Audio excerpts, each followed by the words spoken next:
Um, I thought that how I might approach this is I wanted to see all your faces all the time. So I'm not putting up slides and such. And you've seen the pictures if you've read the book. And if you haven't, maybe you can once you do read the book. But I thought I'd address it in two ways. One, I want to share with you the answers to the most common questions that I receive about the memoir and about publishing it. And then I would like to hear from each of you your experience in reading the book and what you enjoyed most about it and what you gained personally, and maybe how it relates to anything that you've experienced with polio in your family or the club's work, etc. Um, and anytime, feel free to stop me and ask a question, and I'd be happy to answer it. My grandparents were Rotarian. My grandfather was a Rotarian. That doesn't show up in the book. It didn't show up. I guess mom was consumed with polio. She didn't have too much time to write about that. But that was one of the many responsibilities that her father had. My father was a president of the Lions Club, so I understand the community service engagement was a big part of their lives. So thank you for all that you do and for all you've done for polio. So why did we publish the memoir? Well, my mother was an avid journal keeper. In fact, we have about 2 boxes full of journals. And she told us before she passed away that we were welcome to read them, and there was nothing that she had to hide. And we probably would just get bored, and it would be good sleeping med. But it's not boring at all, actually.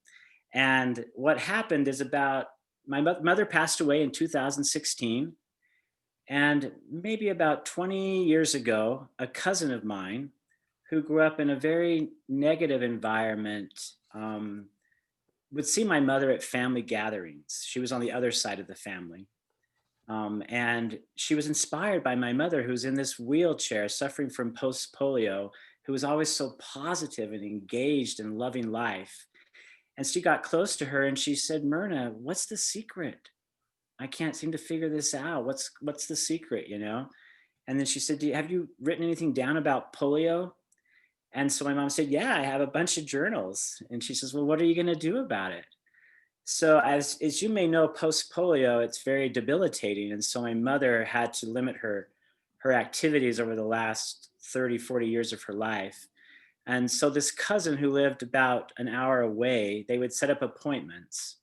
And my mother would be lying down and she would have a pillow and sit her journal on it, and put my cousin on speakerphone. And she would read the journal to her and my cousin would type it.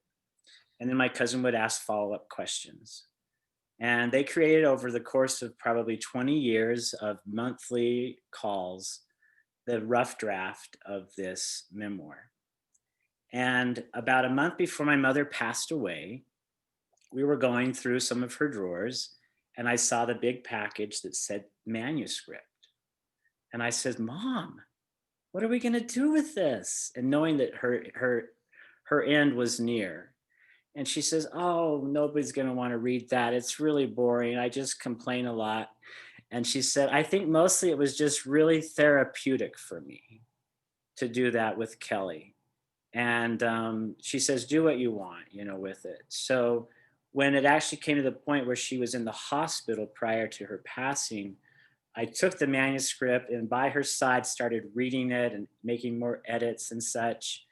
And then she came home and then she passed away. And for the next 4 years, I could not rest. I travel a lot with my work, well, pre COVID. And when you're on an airplane and you think for a minute, I'll just take a little nap, or I'll watch the movie. And I get that sound saying, "Randall, you got to work on the manuscript." And so I'd pull it out and I'd type. And so I probably edited it, I don't know, maybe 40 times. And then I found that there were gaps in the story. So I went back to the original journals and pulled in here and there. And then I sent it to a friend's mother who did a technical edit and such. But it was this constant, I don't know, it was like mom was there saying, "Get it done," even though she'd said something different before passing. And the fall of 2019, I noticed that some of my mother's friends were starting to die. And so I felt this imperative to get it done so that the people who were part of her life, especially those who show up in the book, could have an opportunity to read the story. And so during the holidays of 2019, my spouse was away with family in Venezuela. And I had a lot of time and kind of worked really hard with the goal to get it done in early 2020. And it's almost uncanny that it was being printed the week we went into quarantine for COVID. And it came out the very end of March. And the next question that I often get is, how did you share it with others? So, first of all, before I go on to that, is my primary goal was to get it to everybody who was a part of her life, and especially those who were in the story. And so I went through in an almost OCD way her Rolodex, her Christmas card lists, her class reunion lists, all of her files, any names. And I just created this long, long list. And one by one, spent the month of April and May calling. And I had some of the most meaningful conversations with her friends and distant family members. And to this day, some of them text me and I've become their text buddy, and we check in on each other, and it's become a really sweet treat. They all referred me to other people as well who knew her, and little by little the book was sent to more and more people. And then gradually somebody encouraged me to write an op-ed. They said, at least you should write it for the local paper. You might find more people who knew her. So I wrote an op-ed in May, and I sent it to the local papers here in Utah, the one down near Spanish Fork, where she grew up, and then the ones here in the Salt Lake Metro, the Salt Lake Tribune and the Deseret News. Nobody responded at all. Nothing. And so somebody said, well, go for the big guns. So I sent it to the Times and to the Journal and the Post and all the ones you can imagine. And the only one who replied was the Wall Street Journal. This is back at the end of May. And the editor said, this is a really great story. We don't have a place for it now, and we'll look into it. I am assuming, looking into the book, right? And so they said, wish you well. Anyways, as time went by, more and more people asked me for copies, and it just kind of flourished as I started getting messages from people who I didn't even know, who said that it inspired them in certain ways. One person that I know had gifted this to a friend of his who was dying of a rare form of cancer. And I got a message from her saying that this had given her the will to fight to the very end. And I was thinking today, I'll try not to get emotional, as preparing for this, how much my mother would be in absolute shock to think that a bunch of strangers from Massachusetts would want to talk about her life. And so I thank you for that. The next question that I often get is, tell us more about the rest of her life. Well, as the epilogue says, she went on to marry, have 3 children. She worked in a law firm. She became an accomplished pianist. She accompanied dozens and dozens of people who sang, including my father. She got heavily involved in the Learning Disabilities Association of Utah, advocated on the Capitol here for that. She was my father's right-hand woman with Lions Club as he served as president for 5 years there. She was heavily involved in her church as a teacher and in music. She was, you couldn't stop her. And when post-polio hit her, it was so beepity beep frustrating for her. She just wanted to do everything. And and beyond that, she became kind of a confidant for many people. I remember growing up, people would call and say, "Can I talk to your mom?" And I didn't really know who they were or not. And mom would answer the phone, and then she'd say, "Randall, would you just hang this up when I get in the bedroom?" And then she'd go down in the bedroom and shut the door, and then I'd hang it up. Or they'd come to the door and then they'd go down to her bedroom and shut the door. It's like she was sort of a pro bono psychologist, I think, for many people, giving them a lot of hope and strength because they didn't understand how come she was so positive. She said that she really can't be credited for it. She said, I had no ounce of chemical imbalance of any sort. I had no issues with getting hung up on things. Things rolled off my shoulders. And so I don't get any credit for it, she'd say. I just I was born and made that way. Um, but near the very end of life, as you see in the epilogue, she reached the point where she could no longer uh, help herself. She had to have a Hoyer lift, and we had to help her with everything for that last year. But she, if you see in the picture, she's smiling in that Hoyer lift like nothing's wrong. And she was that way until the very end. And it was hard for her to let go. But when she did. And it was me. She was on more oxygen, the hospice people said, than they'd ever seen before. And they said she gets to choose. And so when she was ready, I was the one who had to turn it off. And of course, that was very hard. But I became sort of that companion to help her do that. Um, Anyways, those are the majority of the questions that I get up front. But I'd love to take any questions that you have, and then I'd love to hear what you found really meaningful, um, or what you gained from the story, or your experience with polio.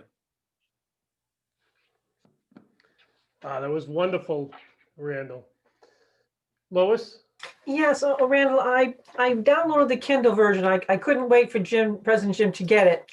And I was very excited when I saw this program. I actually put in our bulletin so members would know, and I also told some other Rotary clubs. We are recording it tonight because some people couldn't make it, want to hear you. I am very impressed with your mother's spirit. I was just taken back by how your life just changes just like that, and just she rolled with it, and what she went through for pain, and she, like you said, she just never stopped. She always was finding a solution. I was heartbroken when I learned how people would die from polio, from the iron lungs, and just scary that she had an iron lung outside her room. When I first started, they weren't sure if she'd need that, and just how strong you have to be and just what you do when you have to. And I was quite amused that she was a little bit of a devil going up and down the elevator with in the wheelchair there, and I'm like, she's going to be she wasn't giving up on anything. I was just very impressed with the spirit and what she went through with the surgeries and everything. I just found it very inspiring. And like you say, she said it wasn't anything, but I think it was a lot. I don't have a personal experience with polio, but Rotary here and what we do for it, it's just wonderful to know that what we went through. And I'm so glad that in our country it's eradicated and almost eradicated in the world. Thank you very much, Lois. So, Randall, reading the book, it was really, it's an easy read. I encourage everyone to read it. You're really looking at, for the first 2/3 of the book, the experience of polio through the eyes of a 14, 15-year-old girl. And it's touching, it's a little heartbreaking, but heartwarming at the same time. And as a Rotarian, when I finished the book, it just made me realize this is why we do what we do.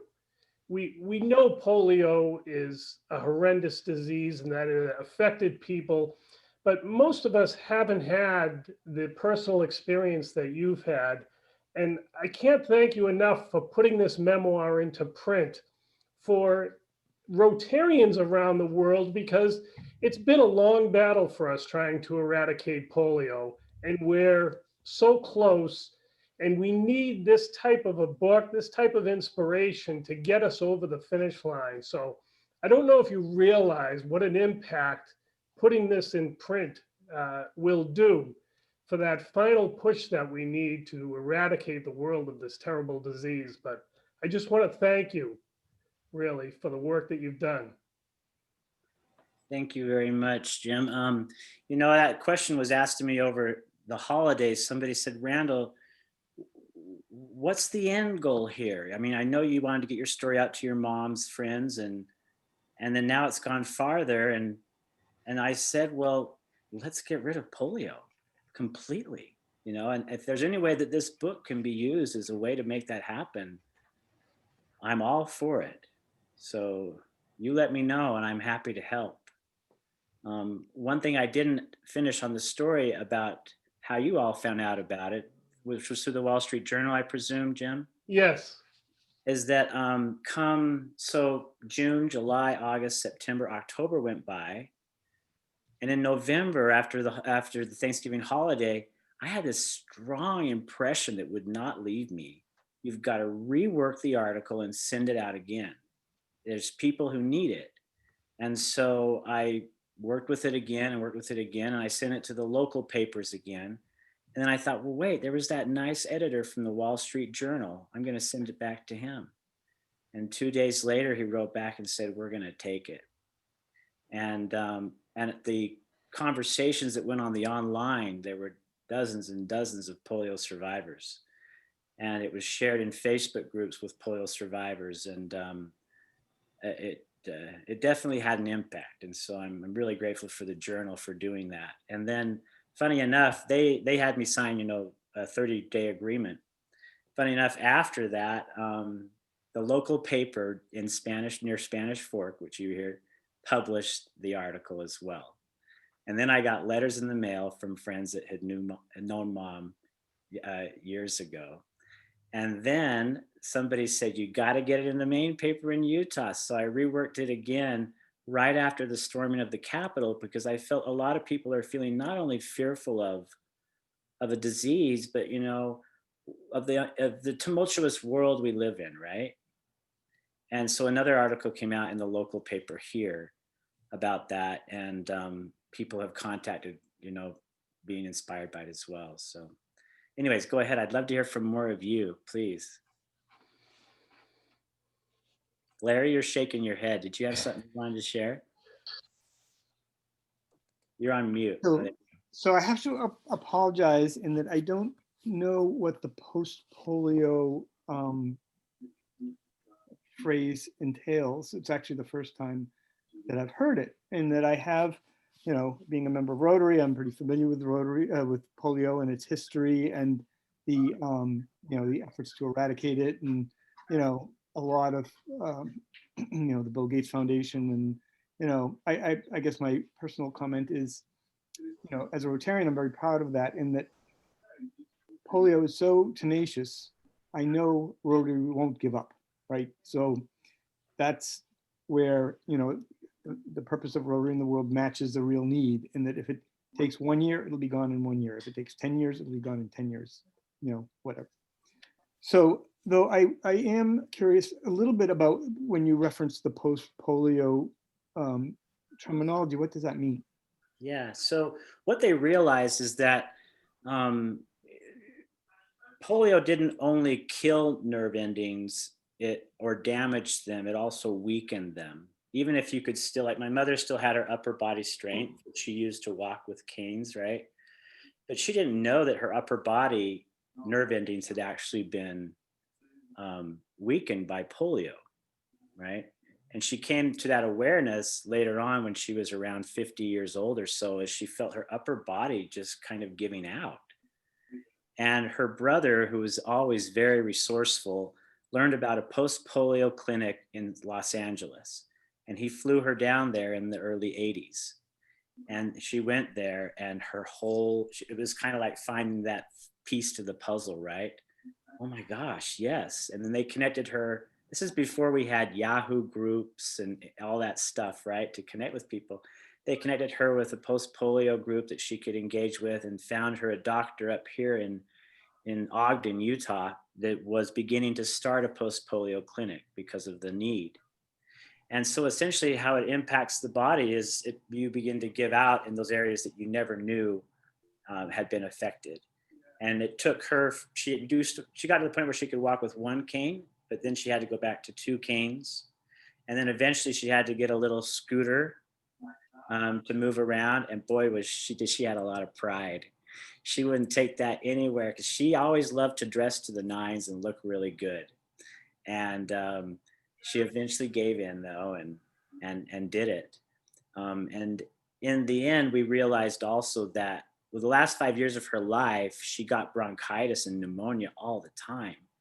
And the discussion was, well, her lungs were damaged by polio. She didn't have to use the iron lung like Lois was saying at the time, but they had been damaged.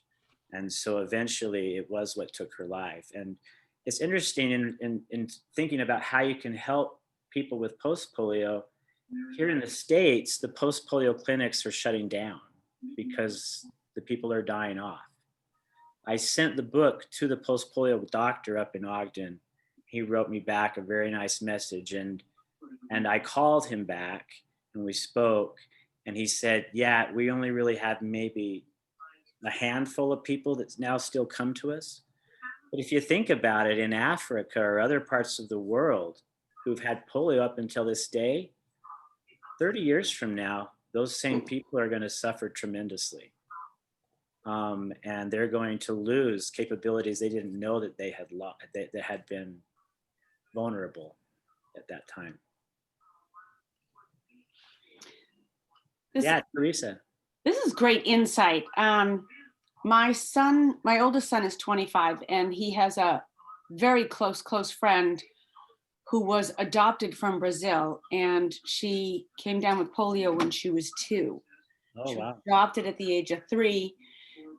She has virtually no muscles in her right leg. So she works just with ligaments and tendons, but there's no muscle. She struggled for 3 years of being able to have the courage to face someone else and discuss the fact that she can't just get her driver's license because in America, all of our cars are designed to drive with your right leg. So that was, it took really 3.5 years to be able to save up enough money to have a car custom made for her that allowed her to drive with the gas pedal in the left leg and steering column on the left side. And there was a lot of changes that had to happen.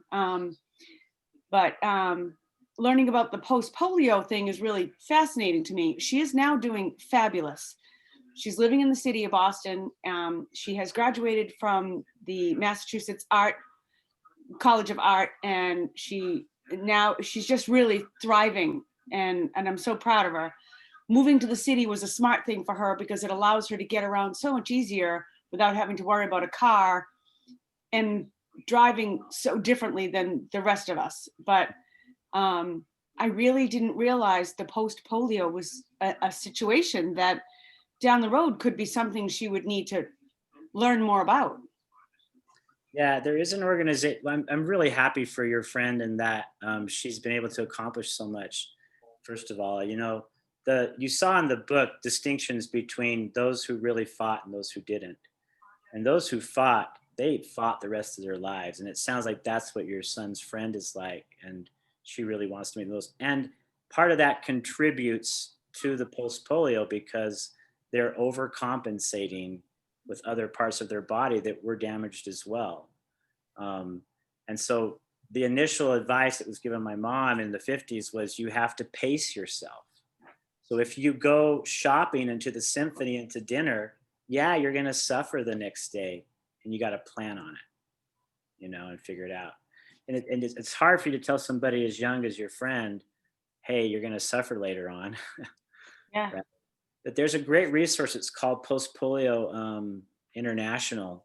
And my mom received their newsletters all the time, and they had such great information, and there's online groups as well. Thank you so much. You bet. If I'll give you my email here at the end, and anybody can contact me if you need me to connect you somehow. Well, I'm gonna apologize in advance, Randall, because you're gonna get a lot of contacts from people in Rotary. I have a feeling. Well, I would love to help. Yeah. Gail, you wanted to say something? Yes. What you bring out to me, Randall, is that I'm the youngest of 3 children, and my 2 older siblings both had polio in the 50s, probably right around the same time as your mother. Okay. But what strikes me is that both of them were very fortunate that they were very lightly affected. And, you know, I think we hear about the iron lungs or your mother in the wheelchair, and there are so many different levels of that disease. And I think, as Teresa was talking about the muscle weakness, that was the only thing that my brother and sister, you know, showed afterwards. When my brother went into the army, he had some certain things that he could not do physically. He ended up making the army a career, but there were some things that, but those are such minor things. We had a friend whose daughter wore a leg brace from the time she was 1 year old when she was diagnosed. So like so many diseases, they affect you so differently. And thank you for sharing that story. Well, thank you, Gail. How are your siblings today? They're doing very well. They've never had any, I was aware of the post-polio. Neither of them, as far as they know, have anything that, you know, is linked to it. My brother has Agent Orange, but we think of that as a totally different, but you never know what you're getting, what might be part of it, you know, after having it. But as I say, both their cases were light, fortunately. Thanks for sharing. Any other questions or comments for Randall? Kathleen, yeah. Hi, Randall. Thank you for sharing your story. And I apologize, I didn't read the book. I'm brand new to this group, so I look forward to that chance. But I have a question about your process because I'm going through something similar. When you mentioned the Hoyer lift and some of your experiences, my mother was a quadriplegic for most of my life, and not from polio, but I'd love to talk with you privately and not share my personal story here. But anyway, I am collecting footage that I have to try to produce some sort of documentary of her story. She couldn't speak and had locked-in syndrome and had to communicate through blinking. And so I'm right now collecting footage. We videotaped everything over the years, and I'm trying to put something together personally so that the young women in my family and men can, you know, hear her story. So anyway, my question is, from the idea to produce this book till the time that it was released, I was curious about your timeline, and I'm sorry if you said that and I missed it. Well, That's a lot. It was such an organic process of one being, you know, a niece and an aunt having a connection emotionally, and then providing a therapeutic space with each other for 20 years that led to a manuscript that then it took me 4 years of using every sort of free minute I could find to put it together. And I wasn't even writing the content, you know, the content was there. And when you read the book, Mom's very sort of folky style, right? You know, like she's just sitting in the room talking with you. That's the way she wrote her journal. Mm-hmm. So it wasn't really too hard. We didn't have to add a lot of stuff to it. Just editing alone took me 4 years, but I'm fully employed as well and have other responsibilities. But. Sure. That makes me feel better. I've been curating content and trying to get organized for some time now. So it's inspirational. We have some similar stories, and thanks for sharing. Well, what's wonderful today is like the company who produced it, Lulu, they charged me $1,000, and I sent them the manuscript, I sent them the images, and they compiled it all. They did the font and they did the design, and that's wonderful. And then of course they charge for every book, but the initial upfront. Wonderful. Anybody else want to share what they found interesting from the story? I don't know how we are on time, Jim. You stop me when we have to. We're fine. Did Mary Lou, were you trying to say something? No? Okay. Well, looks like we're good. Randall, thank you again. I appreciate you bringing this story to life in the book. I appreciate your tenacity, which I can see where you got it after reading the book, to make this happen. And if it's okay with you, I'd like to share your information with other Rotary clubs that may ask you to come speak with them. Sure, I'd be happy. I was gonna just close by sharing my mom's favorite song was My Way by Frank Sinatra. And I'll just share a few lines. I've loved, I've laughed, I've cried. I've had my fails, my share of losing. And now as tears subside, I find it all so amusing. To think I did all that, and may I say, not in a shy way, oh no, no, not me. I did it my way. For what is a man? What has he got? If not himself, then he has not. To say the words he truly feels and not the words he would reveal, the record shows I took the blows and did it my way. Yes, there were times, I'm sure you know, when I bit off more than I could chew. But through it all, when there was doubt, I ate it up and spit it out. I faced it all and I stood tall and did it my way. Thank you very much. Thank you, Randall.